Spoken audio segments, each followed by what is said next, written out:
Windsor Castle has sparked controversy by announcing that local residents will now be charged for admission, ending a long-standing tradition of free entry that dates back nearly 2 centuries. Starting June 1st, locals will be required to pay half the standard ticket price, a decision that coincides with a significant increase in King Charles's personal wealth, which has recently risen by £10 million to a total of £610 million. This financial boost is largely attributed to the inheritance of Queen Elizabeth II's private estates, Sandringham in Norfolk and Balmoral in Aberdeenshire, both contributing substantially to the king's fortune. Windsor Castle, which remains a symbol of the British monarchy, has been accessible to local residents without charge since 1825. This policy was introduced by Queen Victoria in 1837, offering free admission to all visitors until the devastating fire in 1992 that destroyed 115 rooms. Following the fire, an entrance fee was introduced to fund restoration efforts, although local residents retained their free access through a Residents' Advantage card. However, the Royal Collection Trust (RCT), the organization responsible for managing Windsor Castle and other royal residences, has now decided to charge locals £16.50 for entry. The move has drawn sharp criticism from Windsor residents, who view it as a betrayal of the town's long-standing relationship with the castle. Julian T.C., the Liberal Democrat parliamentary candidate for Windsor, voiced his disapproval, highlighting the pride locals feel about their proximity to the castle and their royal connections. He emphasized that free entrance has always been seen as a compensatory gesture for the inconveniences caused by the influx of tourists.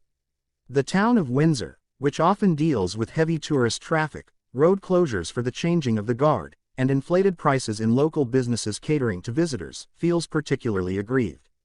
Paul Otway, a 60-year-old former Grenadier Guards sergeant, expressed his frustration, calling the new charge an absolute disgrace. He pointed out that locals endure significant disruptions and increased costs due to tourism, and free entry to the castle has been a way for the royals to acknowledge and thank the community.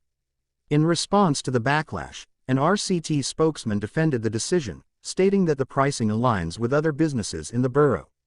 The trust also emphasized its ongoing efforts to maintain accessibility for local residents. Current initiatives include free visits for community organizations working with underrepresented groups, as well as a travel subsidy and access scheme for schools serving economically disadvantaged children. Income generated from admissions is vital for the RCT, a registered charity, which uses these funds to care for and conserve the royal collection, as well as to support exhibitions, publications, loans, and educational programs. Windsor Castle, built in 1070 and recognized as the world's oldest inhabited castle, has long been a significant historical and cultural landmark. The decision to end free entry for locals marks a notable shift in its relationship with the Windsor community.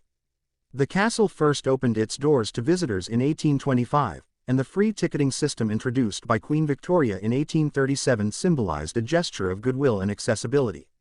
However, the devastating fire in 1992 necessitated the introduction of entrance fees to support the extensive restoration work required. Despite the historical precedent, the RCT has reviewed its pricing strategy and concluded that charging locals is consistent with practices at similar institutions.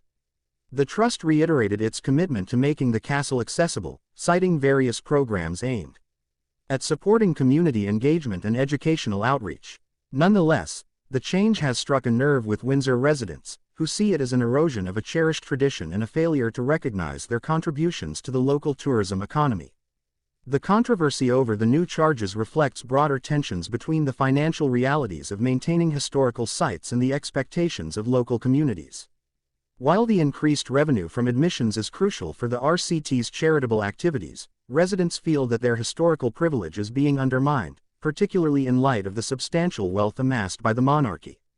The debate underscores the challenges faced by heritage organizations in balancing financial sustainability with community relations and public perception. King Charles's growing wealth, bolstered by the inheritance of significant estates, adds another layer to the discussion.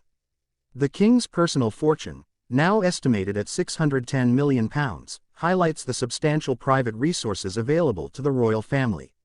For Windsor residents, the decision to charge for castle entry appears particularly incongruous given the king's financial position. The issue raises questions about the role of the monarchy in modern society and the responsibilities that come with vast inherited wealth. As Windsor Castle prepares to implement the new charges, the RCT's stance remains focused on aligning with broader business practices and ensuring the financial health of its operations. The Trust's efforts to support disadvantaged groups and promote educational initiatives are notable, yet the change in policy represents a significant shift for the Windsor community. The historical connection between the castle and the town, symbolized by the tradition of free entry, has been a point of pride and mutual benefit. The new admission fees risk altering this dynamic, leaving many locals feeling disenfranchised. Ultimately, the decision to charge Windsor residents for castle entry reflects the complexities of managing a historical site within a contemporary economic framework. While the need for financial viability is clear, the move has sparked a debate about heritage, privilege, and the expectations of local communities. As Windsor Castle navigates this new chapter, the response from residents will likely continue to shape the discourse around access to historical landmarks and the responsibilities of heritage organizations in preserving both history and community relations.